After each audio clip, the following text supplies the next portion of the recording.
In today's video, I'm going to teach you how to register your music on Distrokid. Before we start, a quick but important clarification.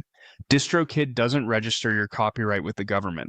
What it does is distribute your music to major platforms and attach accurate metadata, which publicly links your name to the release.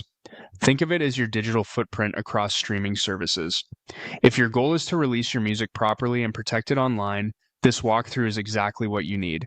Begin by heading to the Distrokid upload page. Upload your audio file, ideally a high-quality WAV, though MP3 is accepted. Add your cover art next. Choose a clean square image that clearly represents the track or project, and make sure you have the rights to use that artwork. Then move into the song details. This is where accuracy really matters. Enter your artist name exactly as you want it to appear, keeping spelling and capitalization consistent with any existing catalog you have. Add the song title, pick the correct genre, and set your release date. This metadata is what platforms like Spotify, Apple Music, and YouTube Music rely on to display and categorize your music. Small typos can create duplicate artist pages or mismatched listings, so take a moment to proofread everything. Add your songwriter and production credits. Use real legal names for songwriters and include producer credits if they should be listed. These credits support ownership records and help collaborators get recognized properly. It also makes your release look professional across stores. During the upload, you'll see an option for YouTube Content ID or YouTube Money.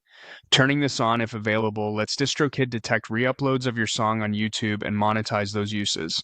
It's optional, but it's a helpful layer of protection and can capture revenue you might otherwise miss. When everything looks good, submit your release. Distrokid will deliver your song to streaming platforms, assign an ISRC if you don't already have one, and generate official links once it's live. Keep an eye on your release date and your email for confirmation that stores have received the track. After your release goes live, claim your artist profiles. Grab access to Spotify for artists, Apple Music for artists, and set up your YouTube official artist channel.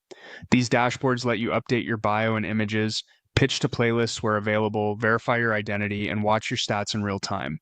Finally, if you want full legal protection, register your work with a government copyright office, such as the U.S. Copyright Office. That's separate from DistroKid and gives you stronger rights in a dispute.